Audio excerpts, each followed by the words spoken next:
Saudara yang kasih Tuhan, kita bersyukur hari ini kita masih diberikan kesempatan untuk memahami satu hal yang sangat penting, saudara. Karena hari-hari ini bagaimanapun juga tidak bisa dipungkiri, di luar sana gaduh dengan berbagai macam informasi, dengan berbagai macam pernyataan-pernyataan, prediksi-prediksi, penafsiran-penafsiran, pengajaran-pengajaran maupun nubuatan-nubuatan tentang keadaan zaman ini, saudara.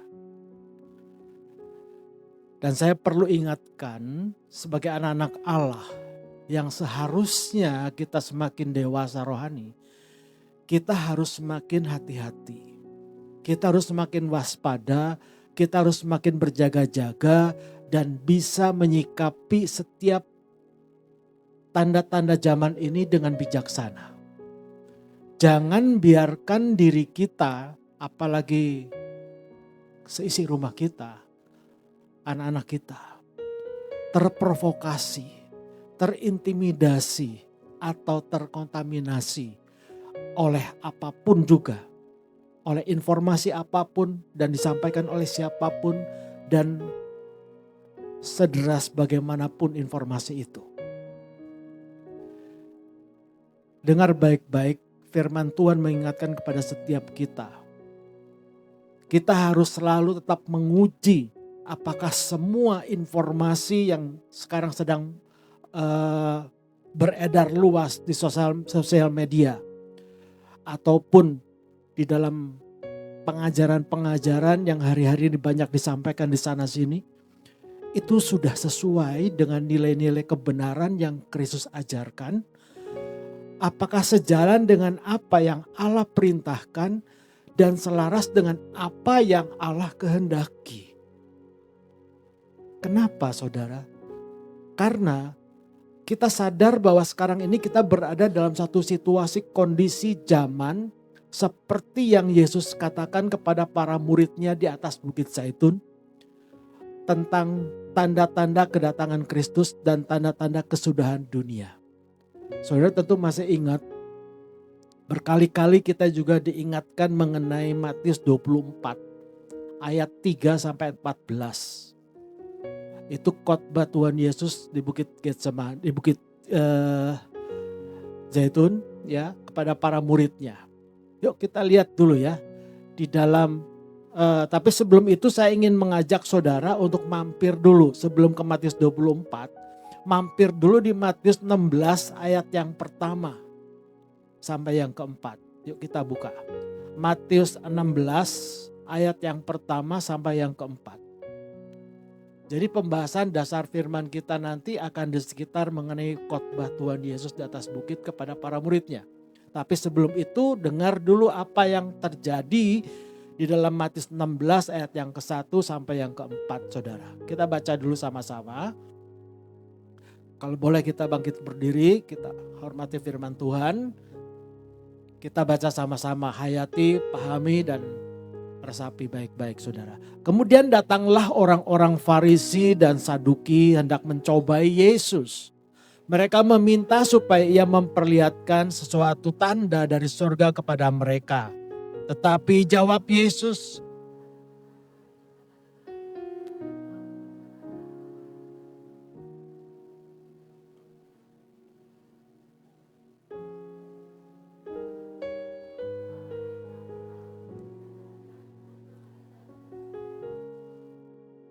angkatan yang jahat dan tidak setia ini menuntut suatu tanda, tetapi kepada mereka tidak akan diberikan tanda selain tanda Nabi Yunus. Lalu Yesus meninggalkan mereka dan pergi.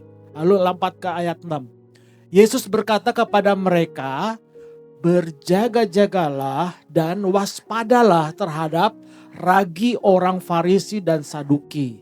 Ayat 11 bagian B. Aku berkata kepadamu, waspadalah terhadap ragi Farisi dan Saduki. Diulang lagi, saudara.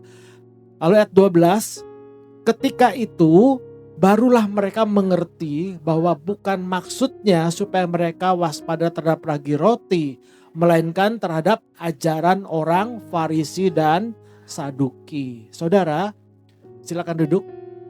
Banyak orang hari-hari ini bingung, saudara. Banyak orang hari-hari ini seperti orang-orang yang pada zaman itu terkontaminasi oleh yang namanya ajaran-ajaran orang-orang Farisi dan Saduki, saudara. Kenapa, saudara? Karena banyak saat itu orang yang tidak mau percaya bahwa hari kedatangan Tuhan sejatinya sudah dekat dan sudah di ambang pintu. Bahkan mereka orang-orang Saduki dan ahli-ahli orang-orang Farisi, di dalam Matius 16 tadi yang kita baca dikatakan mereka masa bodoh. Mereka tidak peduli. Mereka meremehkan apa yang Yesus ajarkan dan mereka mengeraskan hati seperti orang-orang Farisi dan Saduki.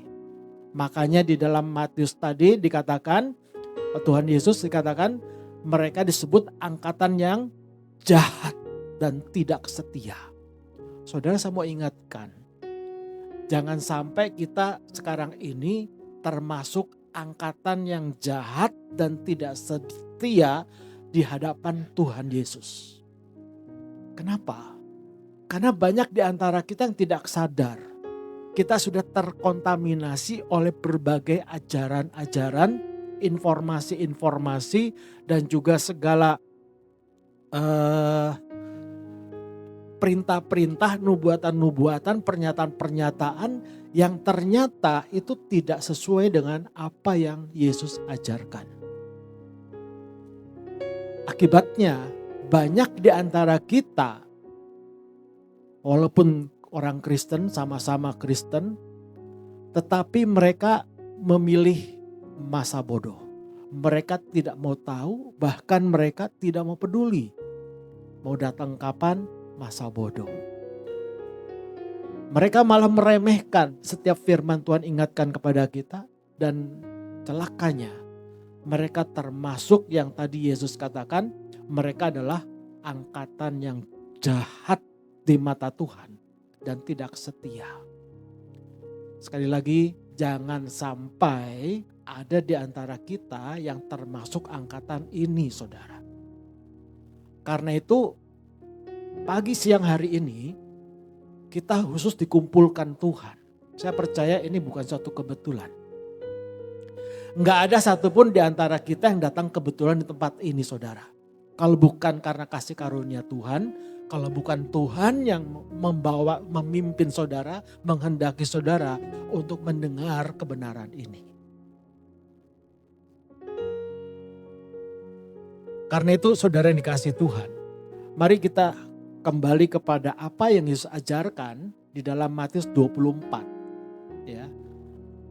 Ketika Tuhan Yesus berkhotbah di atas bukit kepada para muridnya. Para murid Yesus juga pada waktu itu bertanya kepada Yesus, Guru, apa tanda-tandanya bahwa kedatangan Tuhan sudah dekat? Bahwa kesudahan dunia sudah diambang pintu. Ini menjadi pertanyaan mereka dan juga pertanyaan kita hari-hari ini. Supaya kita jangan diombang-ambingkan. Hanya satu, saudara, yang kita harus pegang. Ajaran Kristus. Bukan ajaran yang lain. Bukan kata orang. Tapi apa kata firman. Apa kata Tuhan Yesus. Yang setuju katakan amin. Jangan berdasarkan penafsiran-penafsiran logika kita. Apalagi hanya mendengar sepotong-sepotong, saudara. Nanti di Reels, di YouTube, di IG, di sosial media diinformasikan ada kejadian ini, kejadian itu, lalu dihubungkan dengan tanda kedatangan Tuhan dan sebagainya, saudara. Hati-hati, waspadalah. Ya, yuk kita lihat dulu sekarang, saudara. Kita pastikan saudara dan saya benar-benar mengerti apa yang Tuhan Yesus ajarkan kepada para muridnya 2000 tahun yang lalu. Dan ini yang akan terjadi sekarang. Yang kita sekarang sedang nanti-nantikan. Kita harus tahu dulu kondisinya. Ada 7 tanda yang Tuhan Yesus ajarkan kepada para muridnya ketika itu. mengenai tanda kedatangan Kristus dan kesudahan dunia. Yuk, yang pertama, di dalam Matius 24, kita nggak usah baca semua ya, karena ini panjang sekali saudara ayatnya kalau dibaca ya. Kita simpulkan aja langsung ya. Yang pertama, tandanya bahwa sedang terjadi penyesatan orang-orang pilihan dan banyak Mesias palsu bermunculan dan nabi palsu bermunculan. Saudara, beberapa tahun yang lalu sebelum COVID saya terakhir ke Israel. Di Israel saya terheran-heran saudara. Itu kurang lebih tahun 2020 saudara. Pokoknya sebelum pas COVID itu. Jadi pas COVID saya ada di Israel saudara. Pas COVID mulai itu saya ada di Israel. Saya di sana melihat dengan mata kepala sendiri saudara. Bagaimana ada yang namanya orang Yahudi asli saudara. Mereka sedang kampanye. Akulah Mesias, akulah Mesias, Mesias, Mesias. Kampanye saudara, seperti kampanye pemilu presiden saudara. Ada bikin poster di mana-mana, di sosial media, kemudian dia juga kumpulkan massa dan sebagainya saudara. Dan itu nyata. Dia menganggap dirinya Mesias. Pakai tampilan bajunya juga mirip-mirip seperti itu saudara. Orang-orang kudusnya Tuhan. Jadi apa yang difirmankan Tuhan, munculnya Mesias-Mesias palsu. Orang-orang yang mengatakan akulah Mesias, akulah Mesias. Itu bukan hanya terjadi di Israel saudara. Di Bandung beberapa tahun yang lalu juga pernah ada. Bahkan di Indonesia di beberapa daerah pun pernah terjadi saudara. Ini tanda salah satunya saudara. Kalau nabi palsu bermunculan, saya udah gak usah sebutin lagi contoh-contohnya. Udah terlalu banyak nabi-nabi palsu sekarang ini saudara. Sampai hari ini masih gentayangan di mana-mana. Makanya kita harus bisa membedakan nabi palsu dan nabi yang benar-benar menerima karunia kenabian dari Tuhan. Sebenarnya kalau mau disebut nabi zaman sekarang, itu sudah tidak ada saudara. Yang ada sekarang dengar baik-baik, bukan nabinya, bukan rasulnya, tapi orang-orang hamba-hamba Tuhan yang diberikan karunia kerasulan, karunia kenabian. Jadi kalau ada orang yang mengklaim dirinya aku rasul, hati-hati. Aku nabi, hati-hati saudara. Karena menjadikan kita rasul dan nabi itu Tuhan. Tapi kalau kita ada hamba Tuhan yang mengatakan aku telah memperoleh karunia kerasulan dan karunia kenabian. Itu benar. Bisa bedakan saudara? Bisa dibedakan? Kalau ada orang yang mengatakan, dengar aku adalah nabi. Aku adalah rasul. Hati-hati. Zaman sekarang udah gak ada saudara.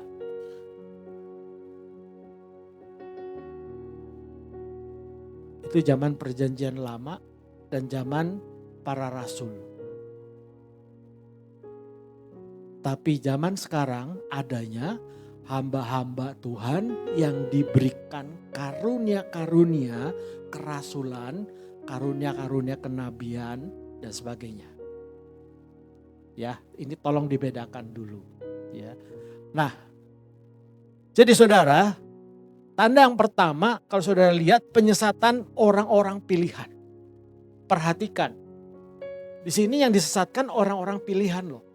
Bukan sembarang orang. Kenapa saudara? Karena kalau kita baca dalam kitab Wahyu, di sana dikatakan iblis dengan geramnya yang dahsyat, dia sedang berusaha untuk menjatuhkan orang-orang pilihan Tuhan. Semakin kita menjadi orang pilihannya Tuhan, apalagi mau menjadi orang benarnya Tuhan, kita harus siap. Kita harus benar-benar waspada. Kita harus berjaga-jaga. Karena setiap saat kita akan menjadi fokus target utama dari si iblis.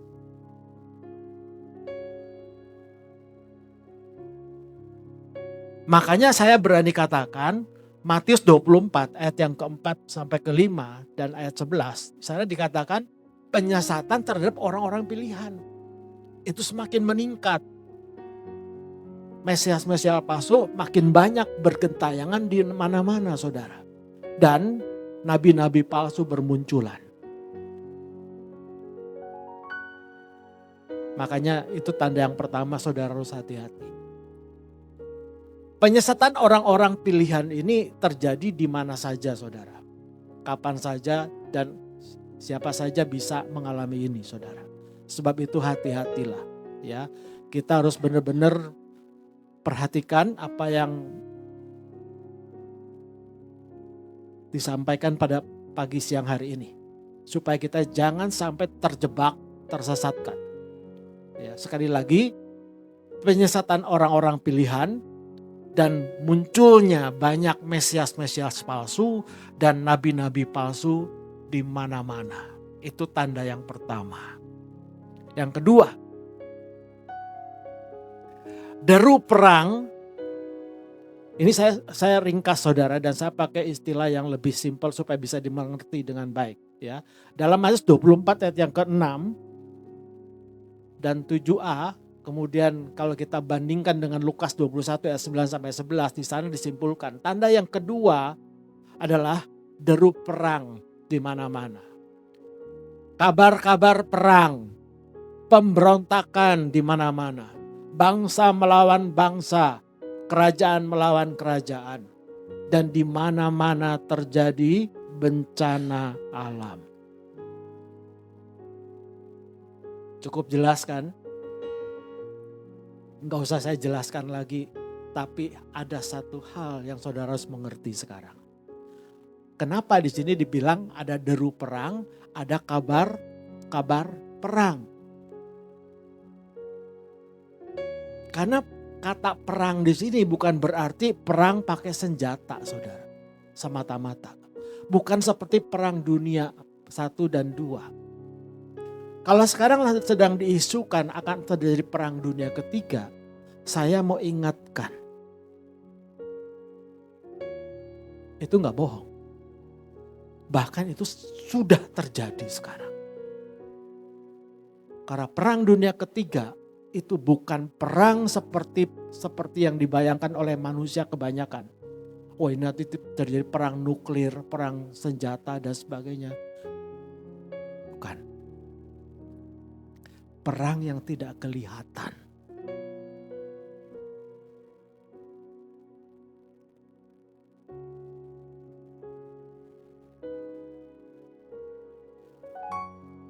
Sekali lagi, saya mau katakan, kita sekarang sedang ada dalam satu masa di mana dunia sedang dihadapkan kepada peperangan yang tidak kelihatan.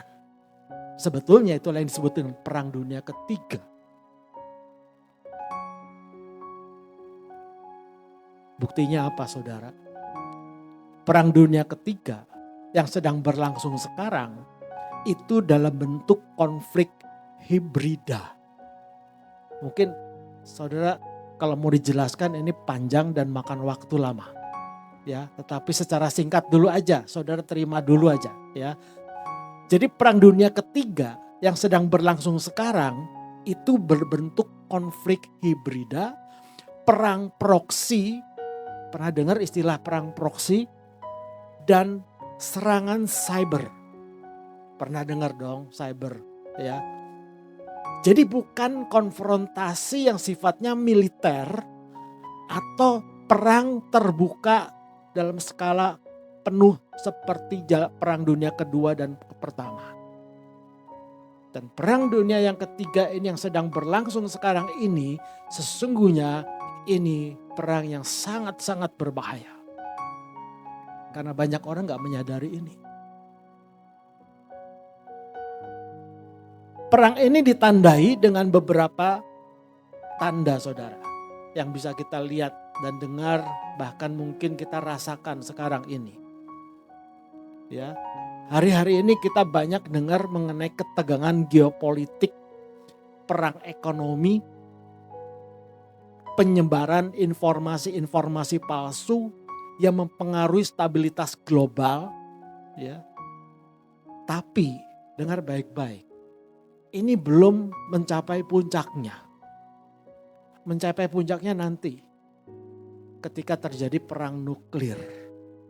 Perang nuklir yang akan terjadi nanti jauh lebih dahsyat daripada yang pernah terjadi di Hiroshima. Perang Dunia Kedua tahun 45. Perang saat ini yang digambarkan tadi saya katakan ada yang disebut dengan perang proksi atau proxy wars. Itu artinya, saudara, perang proksi itu ya. Itu adalah perang antara kekuatan besar seperti Amerika Serikat, Rusia, dan Tiongkok. Tiga negara ini sekarang sedang bertarung, ya, melalui, dengar baik-baik, negara ketiga atau pihak lain untuk menghindari konflik langsung. Jadi perang proksi itu bukan perang antara Amerika dengan Cina secara fisik, bukan. Tapi mereka mempergunakan negara lain atau bangsa lain untuk menjadi alat kaki tangan mereka. Itu yang mengerikan, saudara. Itulah yang terjadi sekarang di beberapa negara yang sekarang sedang lagi panas, saudara.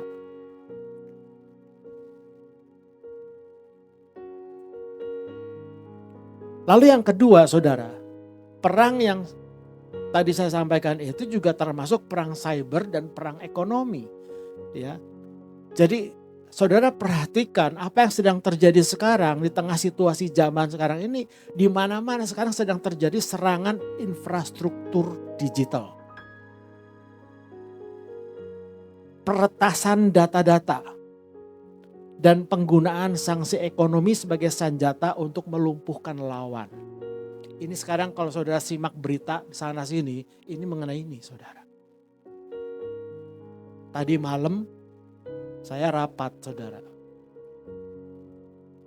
Di rapat itu, di meeting itu saya diinfokan, Pak, sekarang ada satu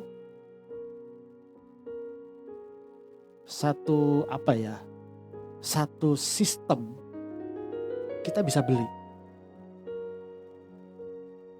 Harganya nggak mahal.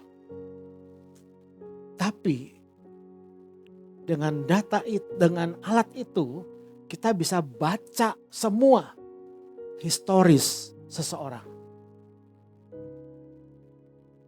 Maksudnya gini, saudara. Kalau misalnya ada orang mau kredit rumah misalnya, KPR, maka kita sebagai perusahaan atau sebagai bank itu kita bisa deteksi orang itu. Dia punya sejarah keuangannya gimana. Dia punya status kreditnya gimana. Kolektibilitasnya di Bank Indonesia seperti apa. Sejarah pembayaran kredit sebelumnya ada masalah atau enggak. Penghasilan dia berapa. Pengeluaran dia berapa, tabungan dia berapa, tahu semua. Ngeri, saudara.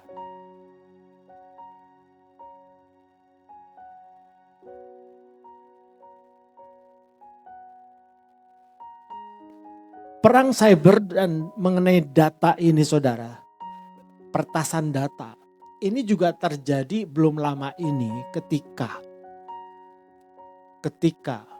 Donald Trump menjabat sebagai Presiden Amerika, dia pernah membuat satu perjanjian dengan beberapa pemimpin negara, termasuk Indonesia.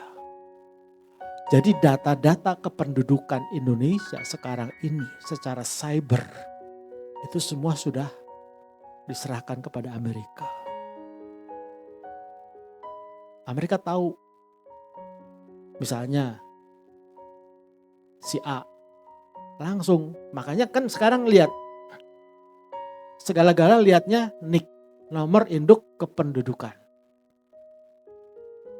Semua pakai NIK. Dan NIK kita itu sekarang ada di sana, ada di pusat cyber dunia. Mereka tahu semua data kita tuh siapa.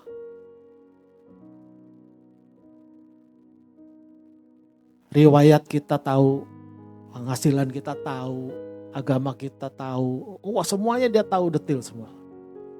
Ingat ya, nanti di zaman New World Order, sistem tatanan dunia baru saudara. Tapi sekali lagi, itu bukan untuk saudara dan saya ya. Kita semua, kita punya iman, kita sebelum itu terjadi kita sudah diangkat. Tapi mereka yang tertinggal, mereka akan masuk dalam namanya NWO, New World Order. Di situ orang semua data kependudukannya itu semua sudah disentralisir oleh si antikris. Nah, mereka yang tidak pakai chip itu akan ketahuan saudara. Mau sembunyi ke dalam gua pun ketahuan saudara. Apalagi sembunyi di bawah kolong tempat tidur.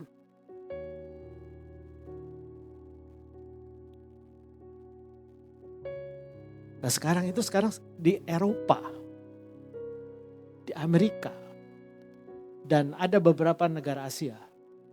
Itu bayi-bayi yang baru lahir saudara. Kan gak ada yang tahu kan kalau dipasangin chip.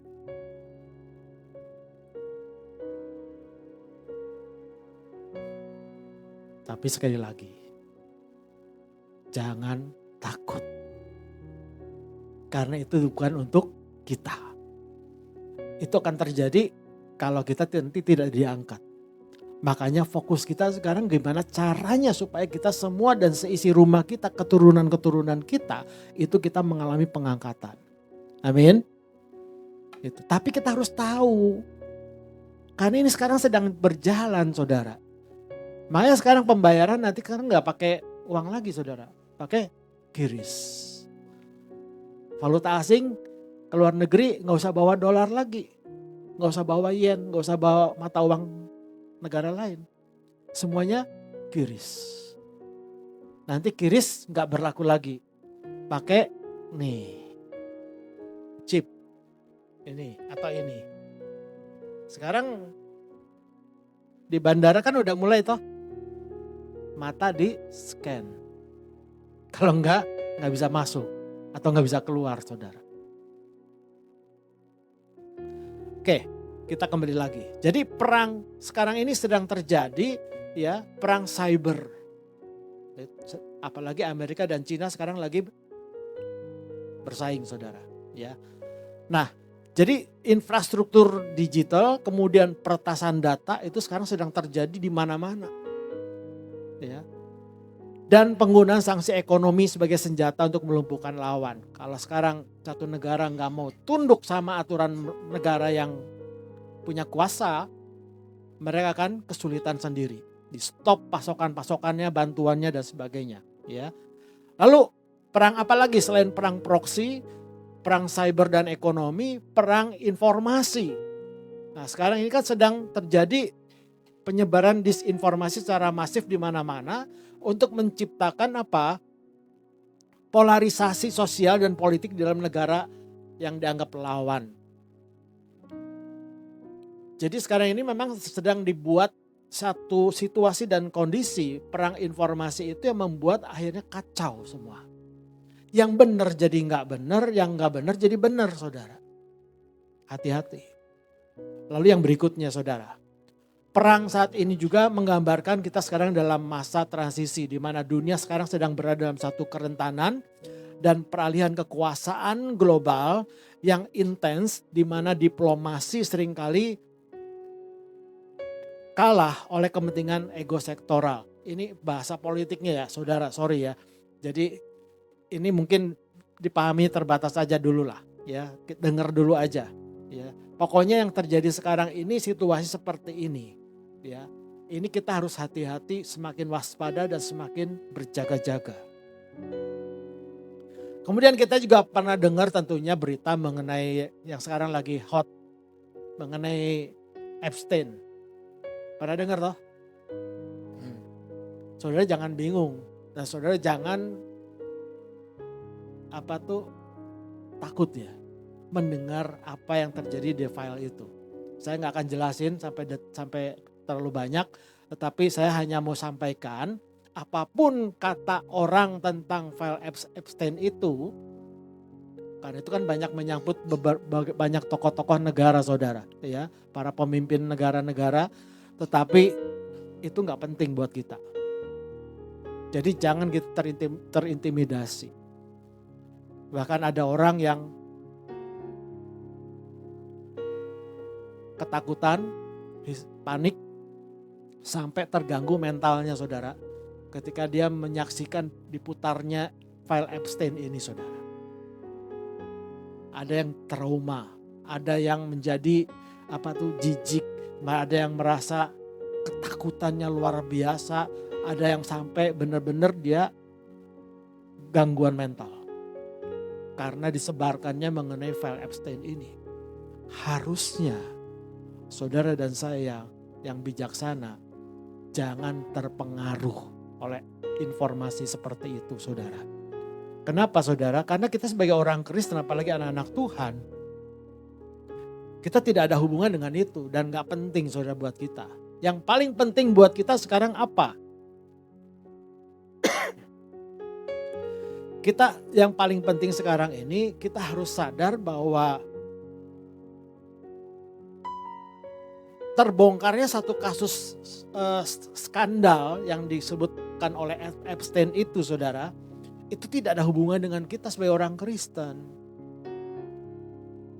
Karena yang paling penting yang menjadi fokus kita sekarang bukan apa yang sudah terjadi di dalam file itu, yang disampaikan file itu, tetapi ke depan ini kita mau gimana saudara menjalani hidup kekristenan ini. Kalau kita fokus kepada kekristenan yang benar, maka kita akan sadar bahwa yang paling penting sekarang ini bagaimana sebagai orang Kristen, sebagai anak-anak Allah, kita menjaga hati, pikiran kita, cara hidup kita, menjalankan hidup kekristenan yang benar di hadapan Tuhan. Amin. Itu aja. Jadi kita jangan terkontaminasi oleh informasi-informasi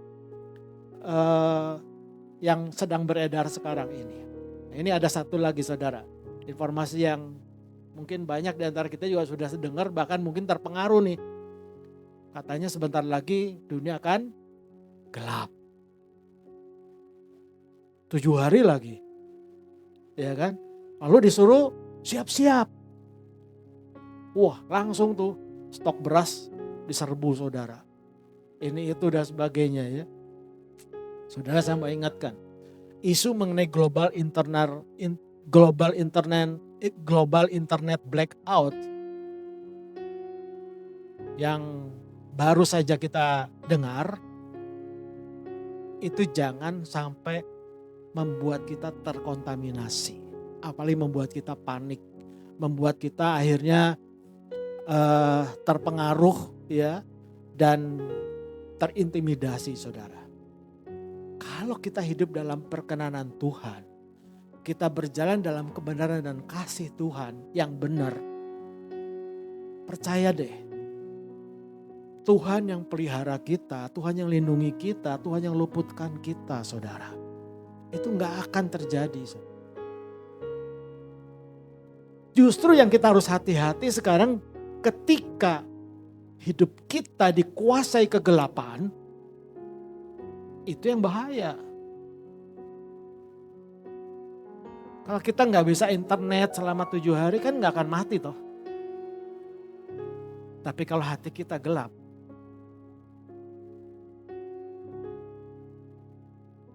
binasa kita. Makanya yang paling penting sekarang ini kita jangan terprovokasi ya. Kita boleh dengar, boleh ya, tapi jangan kita terkontaminasi. Jangan kita terbawa oleh arus informasi yang memang sedang disebarkan, ditebar untuk membuat kita semua kehilangan fokus kita kepada Tuhan. Bahkan tidak sedikit yang akhirnya imannya goncang.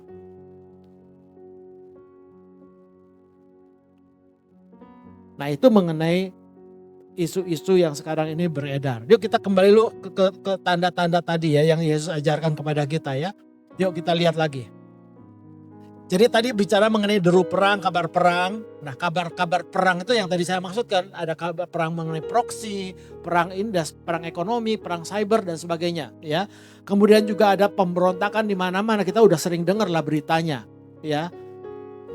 Kemudian bangkit bangsa melawan bangsa, kerajaan melawan kerajaan, dan bencana alam di mana-mana. Tadi malam juga banjir sana sini saudara. Ya, tapi mungkin sebagian gak ngerasa. Ya.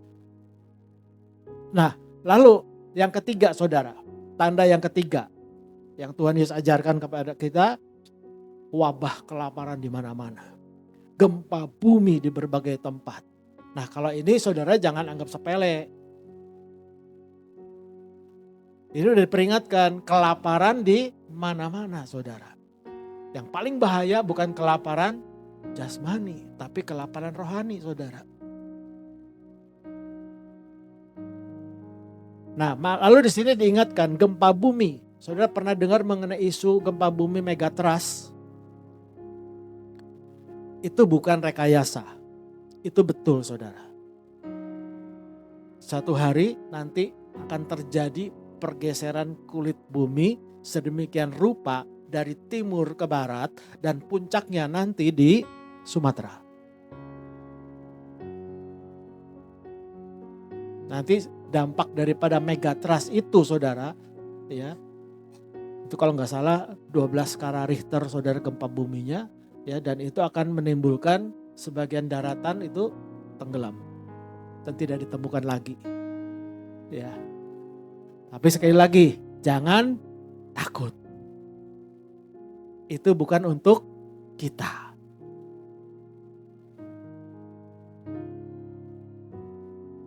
Saudara gak percaya ya kalau saya ngomong gitu ya? Saudara baca 1 Tesalonika 5 ayat 9. Ya. Kita tidak akan kena saudara bencana-bencana seperti itu. Tapi kita akan diluputkan Tuhan dari murka. Kita diluputkan Tuhan dari cawan murka Allah. Cawan murka Allah ada berapa? Di kitab Wahyu 7 saudara. Tapi sekali lagi itu bukan untuk kita. Nanti saya akan jelaskan kenapa kita harus tahu kebenaran ini saudara. Ya. Tapi jangan membuat kita takabur, membuat kita akhirnya lupa diri saudara. Ya. Lalu di sini diingatkan mengenai kelaparan gempa bumi terjadi di berbagai tempat. Itu sekarang sedang dan akan terjadi terus. Ya. Makanya kita harus waspada dan berjaga-jaga. Lalu penganiayaan. Nah, penganiayaan. Ya, Matius 24 ayat 9, 13 ya. Ini penganiayaan ini sekali lagi seperti halnya tadi penyesatan. Itu terhadap, kalau penyesatan kepada orang-orang pilihan Tuhan, tapi kalau penganiayaan lebih spesifik lagi ditujukan kepada murid-murid Kristus. Pertanyaannya sekarang, siapa yang disebut dengan murid Kristus? Apakah semua orang Kristen murid Kristus? Belum tentu saudara. Tapi murid Kristus sudah pasti dia Kristen. Ya. Apakah semua anak-anak Allah murid Kristus? Enggak. Tapi sudah pasti anak-anak Allah yang benar murid Kristus. Apakah semua orang Kristen anak-anak Allah? Ya. Iya.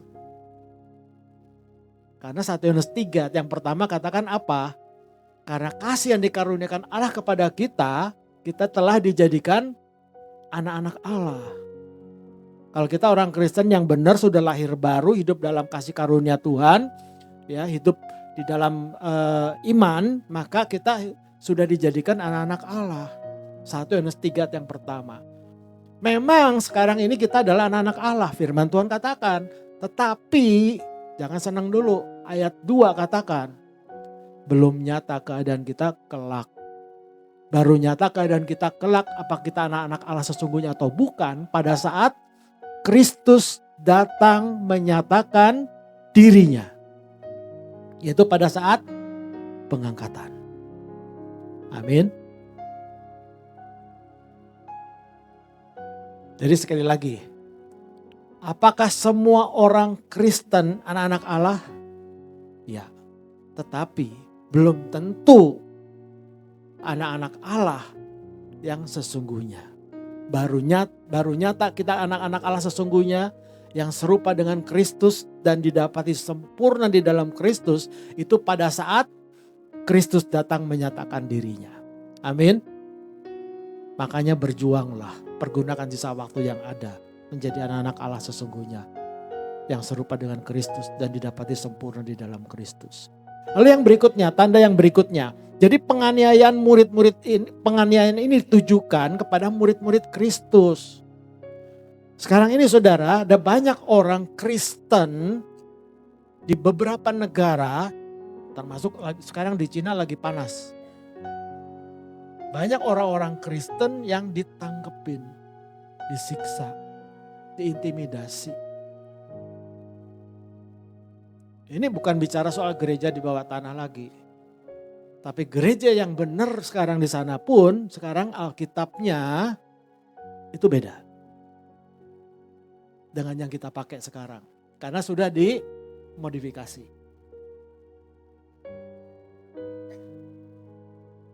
Makanya kita bersyukur di Indonesia kita masih aman saudara. Tapi di beberapa negara itu mereka udah mulai ini terjadi saudara. Orang Kristen, apalagi ini murid Kristus saudara, dianiaya.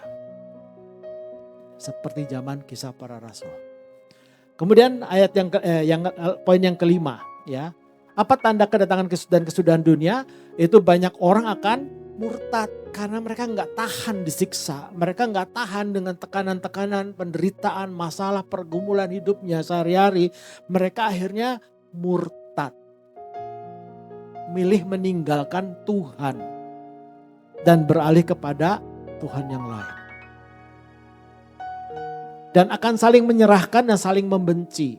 Jadi saudara sudah tahulah dari berita-berita ya. Lalu yang keenam saudara, tanda yang keenam itu terjadinya krisis moral. Di mana kedurhakaan semakin meningkat di sana sini dan kasih semakin dingin. Ini juga kita udah fakta di mana-mana. Bahkan sekarang ini terjadi anak tega bunuh orang tuanya sendiri. Ya, ada juga anak masih usia remaja udah berani bunuh seisi rumahnya saudara. Ya, dengan cara yang kejam. Lalu yang ketujuh saudara. Nah ini perhatikan baik-baik. Tanda yang ketujuh dikatakan apa? Injil kerajaan Allah, bukan Injil sembarang Injil ya. Injil kerajaan Allah diberitakan di seluruh dunia sampai ke ujung bumi saudara. Itu sekarang sudah terjadi saudara. Melalui apa? Teknologi informasi.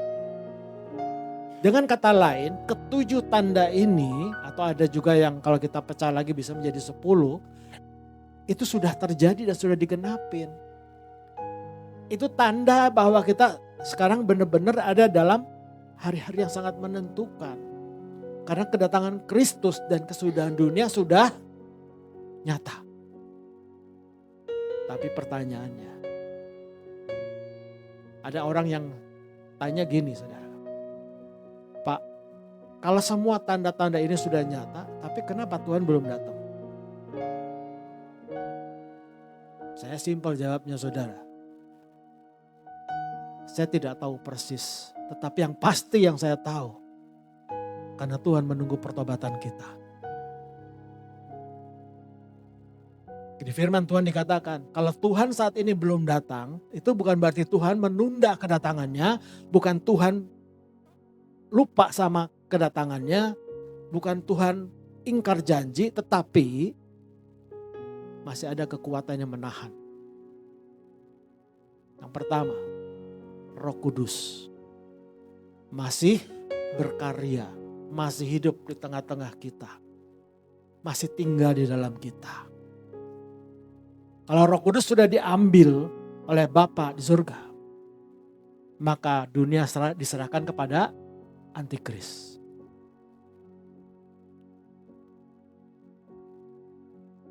Yang kedua, masih ada orang-orang benarnya Tuhan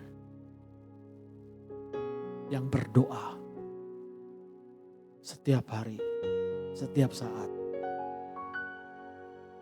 untuk saudara dan saya.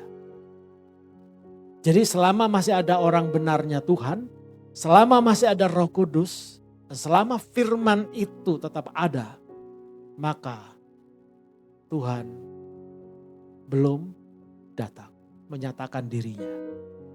Amin. Bukan berarti gak datang. Ya, bukan berarti gak jadi datang. Tetapi hari dan saatnya tidak seorang pun yang tahu persis. Tahu-tahu kita lagi kumpul begini, tiba-tiba tanah bergoyang, malaikat datang, sangkakala Allah dibunyikan, kita yang terpilih bisa mendengar sangkakala Allah terangkat, saudara. Dalam hitungan sekejap. Enggak pakai 1, 2, 3 lagi, saudara. Jadi setiap saat bisa terjadi, saudara. Makanya jangan kita abai, jangan kita lalai. Tuhan bisa datang kapan saja, di mana saja, dan suka-sukanya Tuhan, saudara. Ya. Nah, saudara yang dikasihi Tuhan, kalau tadi kita bicara mengenai tanda-tanda kedatangan Kristus dan kesudahan dunia, itu ada 7 hal yang saya simpulkan, ya. Nah, sekarang kita lihat di dalam 2 Timotius 3 ayat yang pertama sampai 9, Rasul Paulus juga mengatakan, ya toh, mengenai keadaan manusia pada hari-hari terakhir sebelum Kristus datang menyatakan dirinya. 2 Timotius 3 ayat yang pertama sampai yang ke-9, ya. Kalimat pertamanya dikatakan gini, pada hari-hari terakhir akan datang masa yang sukar. Nah, sukar apa, saudara? Bukan cuma sukar cari uang, saudara. Ya. Tapi dengar dari sini, sukar yang pertama, sukar menjadi orang benarnya Tuhan. Semakin kita mau jadi orang benarnya Tuhan, kita harus semakin siap dipakai Tuhan. Di bawah Tuhan, meninggalkan zona nyaman kita. Kita harus siap di bawah Tuhan mengalami pergeseran dimensi hidup kita yang baru, yaitu masuk ke zona iman. Di zona iman kita akan dimurnikan Tuhan. Kita harus siap di bawah Tuhan setiap saat meninggalkan zona nyaman kita, dan kita di bawah Tuhan berjalan sampai ke titik terendah dalam hidup kita, di mana kita mengalami kasih karunia dan kita bisa mengalami mujizat Tuhan yang sesungguhnya di situ. Di situ kita baru bisa mengalami yang namanya titik balik, saudara. Untuk mau menjadi orang benarnya Tuhan, kita harus berani bayar harga. Enggak otomatis, saudara. Kalau kita masih mau hidup nyaman, enggak mungkin kita jadi orang benar Tuhan. Justru kita harus rela, harus ikhlas, saudara. Ketika kita di bawah Tuhan mengalami berbagai macam tantangan, pergumulan, penderitaan, bahkan pemurnian dalam hidup kita oleh Tuhan. Itulah tandanya kita orang benarnya Tuhan. Amin. Nah, makanya di sini yang pertama, keadaan manusia pada hari-hari terakhir ini adalah akan semakin sukar jadi orang benar. Karena lebih banyak orang yang akhirnya menjadi orang yang egois. Semua hal pusatnya hanya kepada diri sendiri. Aku dulu nomor 1. Aku yang paling benar. Aku yang paling berhak. Aku yang paling kuasa dan sebagainya. aku yang menjadi pusat hidupnya, bukan lagi Kristus. Lalu di sana dikatakan orang-orang pada saat itu akan menjadi hamba uang, saudara. Cinta uang, segala-galanya diukur dengan uang, bukan sekedar mata duitan, saudara. Tapi ini benar-benar hamba uang, ya. Lalu suka bohong, sombong, suka fitnah, memberontak terhadap orang tua, kan? Zaman sekarang kan begitu kan? Anak-anak apalagi milenial, Gen Z, hati-hati, ya. Kalau salah asuh, salah didik, salah bangun mereka menjadi orang-orang yang memberontak terhadap orang tua. Lalu di sini dikatakan tidak tahu berterima kasih. Wow. Tidak mempedulikan nilai-nilai hidup keagamaan yang benar. Artinya mereka tidak menjalankan hidup kekristenan di dalam kebenaran, kasih, kekudusan, kesucian, dan kesalehan. Amin. Benar nggak saudara? Hati-hati ya. Nah kalau kita bahas ini saudara, kita tahu keadaan manusia pada zaman sekarang ini seperti ini. Kita jangan terintimidasi. Jangan kita ketakutan sendiri. Justru ini menjadi tantangan buat kita semua bagaimana menyelamatkan generasi ini. Supaya anak-anak cucu kita semua jangan termasuk kelompok orang-orang ini, saudara. Lalu yang kedua, pertama tadi sukar jadi orang benar. Yang kedua, sukar menjadi orang yang takut akan Tuhan. Saudara, takut akan Tuhan itu siapa sih? Orang yang takut akan Tuhan bukan takut nanti mati gak masuk surga, saudara. Bukan takut nanti gak diberkati, bukan takut nanti celaka dan sebagainya, bukan. Tapi orang yang takut akan Tuhan itu adalah orang-orang yang punya sikap hati, mengasihi Tuhan, menghormati Tuhan, mentaati Tuhan, mengenal Tuhan lebih dari apapun dan siapapun. Amin.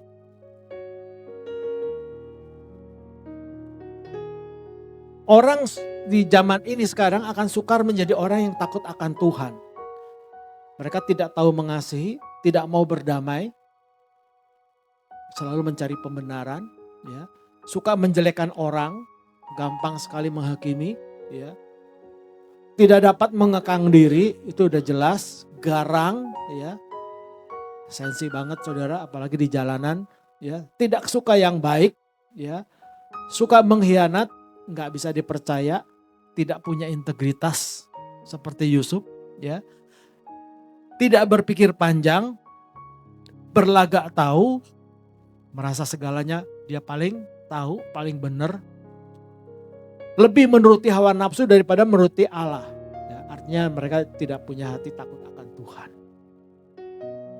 Nah itu keadaan manusia saudara. Lalu yang ketiga, yaitu kelompok manusia yang sukar menjalankan hidup keagamaan yang benar. Ini fakta saudara sekarang ini. Orang gak bisa membedakan lagi walaupun setiap hari ibadah, setiap hari minggu di gereja, setiap hari melayani Tuhan. Tetapi mereka tidak menjalankan hidup keagamaan yang benar saudara. Makanya Yesus juga pernah negur murid-muridnya. Ya toh? Jika hidup keagamaan tidak lebih benar daripada ahli-ahli Taurat dan orang-orang Farisi, sesungguhnya engkau tidak akan masuk ke dalam kerajaan surga. Matius 5 ayat 20. Nah, apa tandanya saudara? Mereka memang rajin menjalankan rutinitas ibadahnya. Hati-hati saudara, enggak salah dan harus kita punya gereja lokal, kita tertanam dalam satu gereja lokal, kita berakar, bertumbuh dan berbuah di sana. Kita harus punya komunitas rohani, kita harus punya keluarga rohani. Tetapi dengar baik-baik, kalau mereka hanya sekedar rajin menjalankan rutinitas, ibadah hanya sebatas rutinitas, maka ibadah itu tidak akan punya kuasa lagi untuk mengubah hidup kita. Hanya jadi seorang Kristen agamawi saudara. Kristen KTP kasarnya. Ya. Kristen tanpa pertobatan. Kristen hanya sekedar status di KTP. Ya. Nah Mereka memang rajin menjalankan rutinitas ibadah, bahkan mungkin aktif menjalankan berbagai kegiatan berlabel pelayanan secara lahiriah. Wah, kelihatannya aktif luar biasa, dahsyat, dipakai Tuhan luar biasa. Banyak subscribernya, followernya dan sebagainya. Tetapi pada hakikatnya mereka memungkiri kekuatan ibadah dan pelayanan itu sendiri. Banyak orang ingin diajar namun tidak pernah bisa mengenal kebenaran. Mereka tahu yang benar tapi tidak mau mengenal yang benar, apalagi tinggal di dalam yang benar, saudara. Bahkan bawaannya mereka maunya menentang kebenaran. Akal mereka bobrok dan iman mereka tidak tahan uji, serta kualitas kehidupan rohani mereka tidak bertumbuh, saudara. Itulah tandanya zaman sekarang ini. Saya berharap saudara yang mendengar kebenaran ini tidak termasuk kelompok ini, saudara. Amin. Nah, bagian akhir dari perjumpaan kita hari ini, saudara. Bagaimana kita harus menyikapi keadaan zaman ini? Tuhan mengingatkan kepada kita cuma satu, bijaksanalah.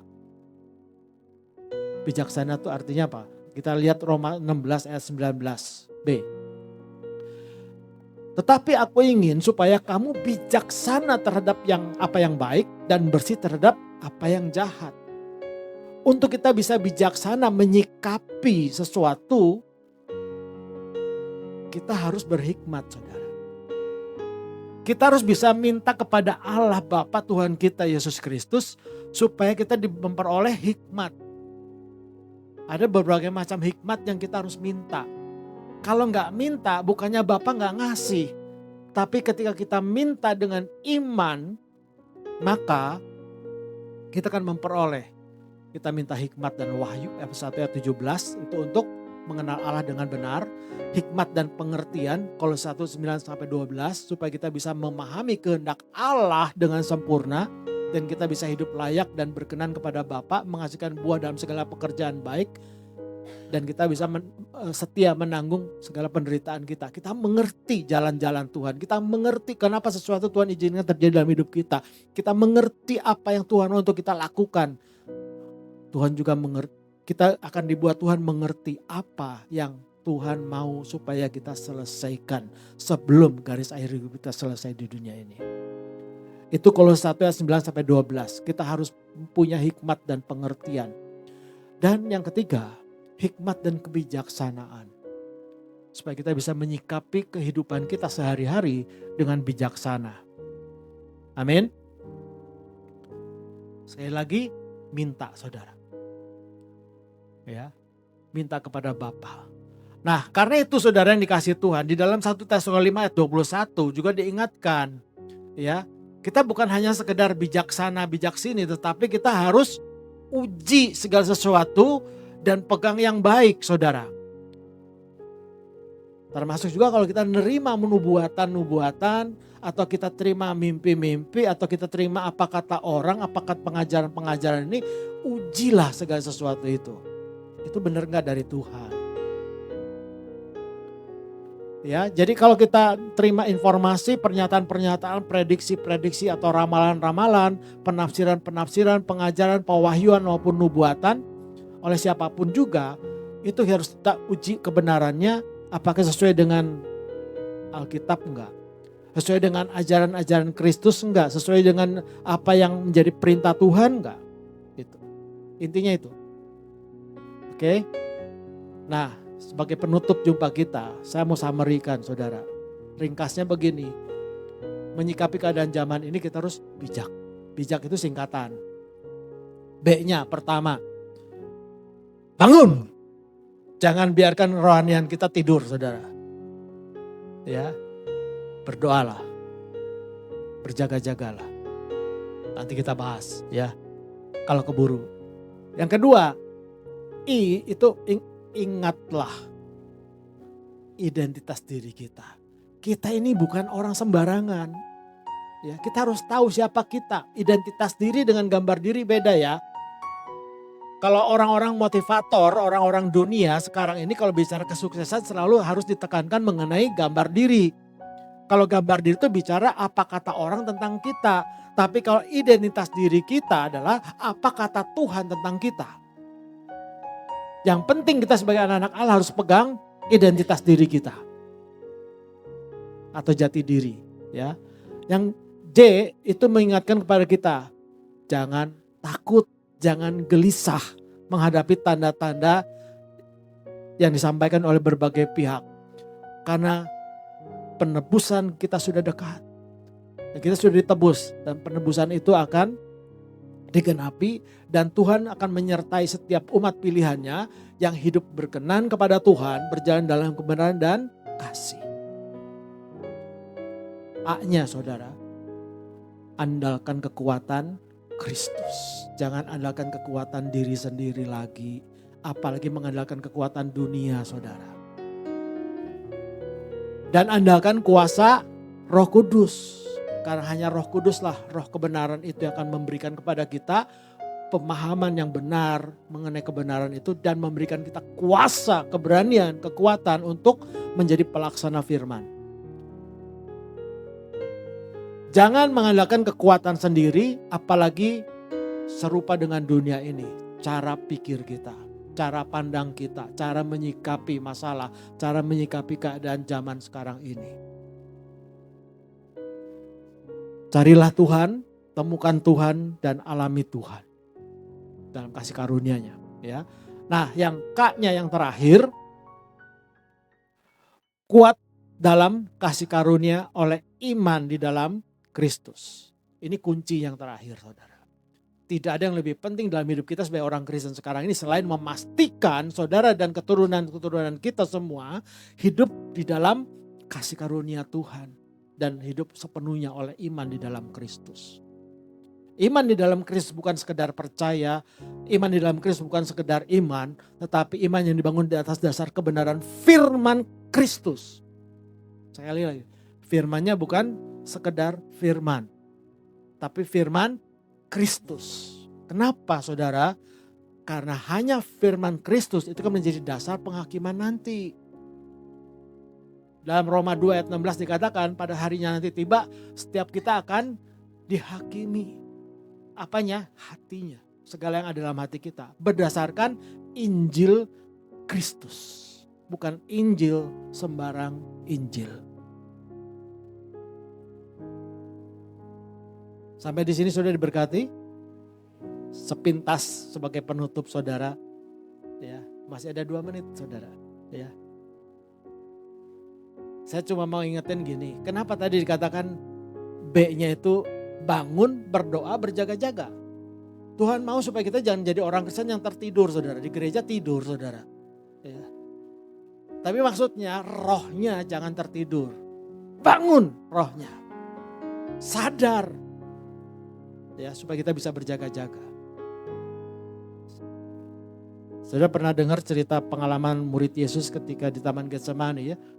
Yesus tegur murid-muridnya, kenapa kamu tertidur? Ya. Nah, kita jangan sampai seperti mereka lah ya. Bangunlah, bangun kerohanian kita. Jangan hidup sekedar hidup, jangan Kristen sekedar Kristen. Tapi pastikan rohani kita bertumbuh, semakin dewasa rohani, ya, semakin berbuah. Bangun kehidupan rohani kita, ya.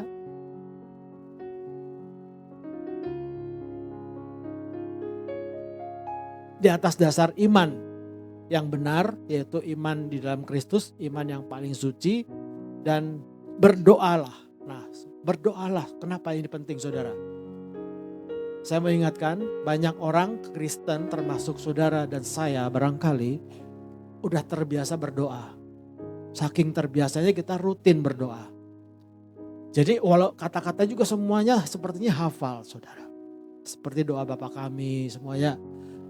Tapi saya mau ingatkan saudara. Doa yang Tuhan kehendaki bukan seperti itu. Yang dimaksud di sini bangun berdoalah itu artinya kita harus bangun kehidupan doa. Bangun mesbah. Jaga mesbah Tuhan dalam hidup kita. Supaya kita selalu terhubung dengan Bapa kita di surga. Amin. Nah, ini yang menjadi krisis rohani di dalam anak-anak Tuhan sekarang itu di sini. Banyak orang bisa berdoa hebat, bahkan banyak pendoa juga hadir di sini kan, ya. Tetapi maaf, periksa diri kita masing-masing. Apa kita benar-benar punya kehidupan doa yang benar di hadapan Tuhan enggak?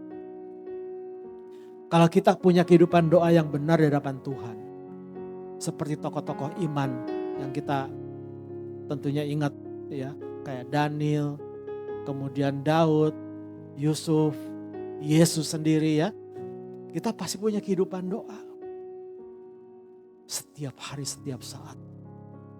Kita akan selalu terhubung. Kita punya divine connection dengan Bapa kita di surga. Kalau orang punya kehidupan doa yang benar, dia kalau berdoa enggak lagi seperti orang yang agamawi, saudara. Berdiri di ujung jalan, teriak-teriak, pakai begaya gini kayak gitu supaya dipuji sama orang penuh. Tapi hatinya selalu terhubung dengan Bapa di surga. Amin. Mau dimanapun, kapanpun, apapun juga situasi dan kondisinya, dia selalu terhubung dengan Bapa di surga. Ini yang paling penting, saudara. Tapi justru ini yang banyak hilang sekarang ini. Di gereja, dimanapun juga. Makanya waktunya sekarang saudara singkat untuk kita, ayo kita bangun kembali kehidupan doa kita masing-masing. Kehidupan doa kita itu adalah kunci daripada segala perkenanan Tuhan dalam hidup kita. Kalau kita gak punya kehidupan doa yang berkenan kepada Tuhan, percuma kita ngaku diri anak-anak Allah. Ya. Nah, untuk bisa bangun kehidupan doa, menjadi anak-anak Allah yang berkenan kepada Tuhan. Saya mau tutup di dalam 2 Tawarikh 7 ayat 13. Ya. 2 Tawarikh 7 ayat 13, bisa dengarkan baik-baik. Bila mana aku menutup langit sehingga tidak ada hujan, dan bila mana aku menyuruh belalang memakan hasil bumi, habis hasil bumi, dan bila mana aku melepaskan penyakit sampar di antara umatku. Baca sama-sama ayat 14. Dan umatku yang atasnya namaku disebut merendahkan diri, berdoa, mencari wajahku, lalu berbalik dari jalan-jalannya yang jahat, maka aku akan mendengar dari sorga dan mengampuni dosa mereka serta memulihkan negeri mereka. Ayat 15, sekarang mataku terbuka dan telingaku menaruh perhatian kepada doa dari tempat ini. Sekarang telah kupilih dan kukuduskan rumah ini supaya namaku tinggal di situ untuk selama-lamanya. Maka mataku dan hatiku akan ada di situ sepanjang masa. Amin. Ini janji Tuhan, saudara. Kalau kita sadar, maka jangan buang waktu, saudara. Mulai sekarang, mulai saat ini, saudara. Lakukan ini. Rendahkan diri, sadar, berdoa, ya. Cari wajah Tuhan, artinya bukan cari wajah Tuhan ke toko buku rohani atau di Google cari gitu ya wajah Tuhan ini seperti apa gitu ya. Cari poster, cari fotonya, bukan. Cari wajah Tuhan artinya koram deo, artinya masuk dalam hadiratnya. Amin. Berdoa di situ, kemudian berbalik. Kenapa di sini dikatakan berbalik, saudara? Karena banyak orang sadar, ya, bertobat, ya, tapi nggak berbalik, saudara. Sama juga bohong. Orang yang namanya sadar akan segala dosa, kesalahan, ketidakperkenanannya, kemudian dia bertobat, mengaku dosa, tapi kalau dia nggak berbalik, nggak ada buah pertobatan. Artinya sia-sia pertobatannya. Jadi pastikan ayat ini benar-benar kita lakukan dan kita alami, saudara. Janjinya Tuhan. Kalau doa kita mau dijawab Tuhan, doa kita berkenan di hadapan Tuhan, dan kehidupan doa kita benar-benar berkenan di hadapan Tuhan. Pastikan kita mengalami yang namanya pemulihan. Beri diri kita di dipulihkan. Apa yang dipulihkannya saudara? Bukan kantongnya, bukan kesehatannya. Yang sakit jadi sehat, yang mata buta bisa melihat, telinga tuli bisa mendengar, yang lumpuh berjalan. Bukan. Yang dipulihkan terutama adalah hubungannya dengan Tuhan. Bicara hubungan, bicara mesbah. Tuhan di dalam kita, hati kita itulah mesbah. Harus dipulihkan hati kita saudara. Hati kita dipulihkan karena hati merupakan pusat kendali hidup kita. Dari hatilah ditentukan pikiran kita. Makanya hati kita sekarang ini harus dipulihkan dulu.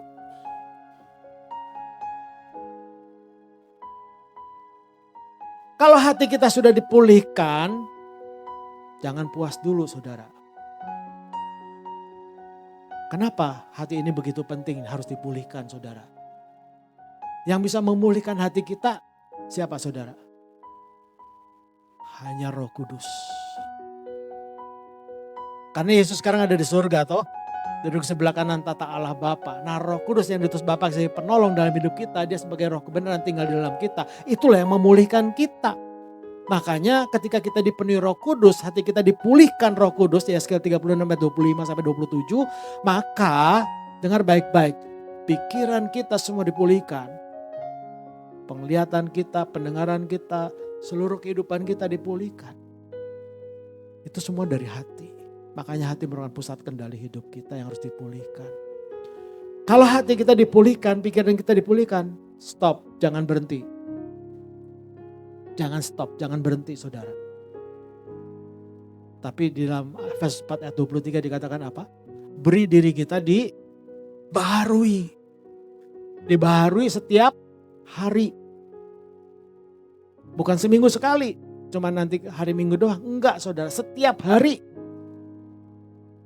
Jadi tugas kita sekarang rendahkan diri. Cari wajah Tuhan, berdoa. Berbalik, kemudian beri diri kita dipulihkan saudara, hati kita dipulihkan. Jangan keraskan hati. Ada banyak orang gagal di sini kenapa? Karena dia lebih memilih untuk menyimpan kepahitannya, menyimpan kebenciannya, menyimpan kesombongannya, kekerasan hatinya daripada dipulihkan hatinya. Dengar baik-baik. Kalau kita tidak dipulihkan, gak mungkin kita bisa dibaharui. Gak mungkin kita bisa berubah. Menjadi anak-anak Allah yang punya hak waris kerajaan Allah. Di dalam Bread of Christ Fellowship, kita akan ditanamkan 3 hal. Kalau kita mau menjadi mempelai kudusnya Kristus yang cemerlang dan sempurna, kita harus rela memberi diri kita dipulihkan, hati dan pikirannya, dibaharui terus-menerus dari sehari ke sehari oleh firman-Nya dan Roh Kudus-Nya. Kemudian baru setelah itu yang berikutnya adalah 2 Korintus 3:18 kita diubahkan, ditransformasi menjadi sepenuhnya hidup di dalam Kristus dan dari sehari ke sehari semakin serupa dengan Kristus. Amin. Itulah kunci kita di zaman akhir ini saudara. Bukan akhir zaman ya. Ini juga banyak orang gak bisa bedain akhir zaman dengan zaman akhir.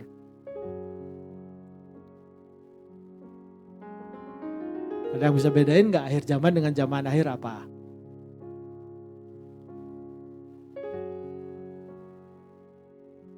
Ya. Yalah ya. Udah tahu ya. Jadi gak usah dikasih tahu lagi. Ya. Banyak orang salah kaprah, mereka fokusnya ke akhir zaman. Padahal di depan mata kita, zaman akhir. Zaman akhir kasih karunia, zaman akhir Roh Kudus. Karena ketika Roh Kudus diambil oleh Bapa di surga, maka zaman selesai tidak ada lagi. Zaman Roh Kudus. Zaman kasih karunia gak ada lagi. Makanya kenapa sekarang kita harus fokus hidup kita untuk selesaikan garis akhir hidup kita menjelang garis akhir hidup kita di penghujung zaman akhir ini. Karena akhir zaman itu bukan untuk kita lagi. Fokus kita zaman akhir ini, yaitu menantikan kedatangan Kristus, menyatakan dirinya, pengangkatan. Yesus datang kedua kali itu kan dibagi dua tahap. Yang pertama, tahap yang pertama adalah untuk meluputkan kita dari murka Allah. 1 Tesalonika 5 ayat 1 Tesalonika berapa tadi? 5 ayat 9 ya. Dan mengangkat kita supaya kita bisa masuk dalam perjamuan kawin anak domba Allah. Itulah zaman akhir, saudara. Tahap pertama kedatangan Kristus yang kedua. Nah, kedatangan Kristus yang kedua, tahap kedua itu nanti pada hari penghakiman terakhir dan penghukuman di situ. Tapi sekali lagi, itu bukan untuk kita, karena kita justru kita yang diangkat Tuhan pada zaman akhir ini, kita akan memerintah bersama Kristus dalam kerajaan 1000 tahun. Setelah itu kita akan bersama-sama dengan Kristus datang kemana? Memasuki pintu gerbang emas, kemudian kita akan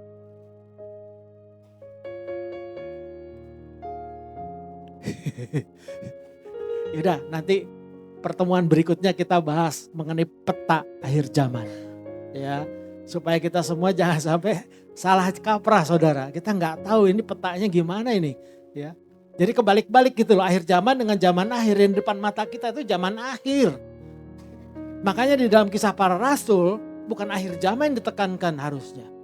Ini ada salah ketik di Alkitab. Harusnya zaman akhir, saudara. Bisa dipahami ya. Jadi nanti kita berikutnya kita belajar mengenai peta akhir zaman. Supaya kita tahu sekarang posisi kita di mana dan apa yang harus kita lakukan, sisa waktu kita berapa lama. Perjalanan kita ke garis akhir kita. Supaya semuanya bisa ketemu sama Tuhan di dalam perjamuan kawin anak domba Allah. Tuhan Yesus berkati semuanya.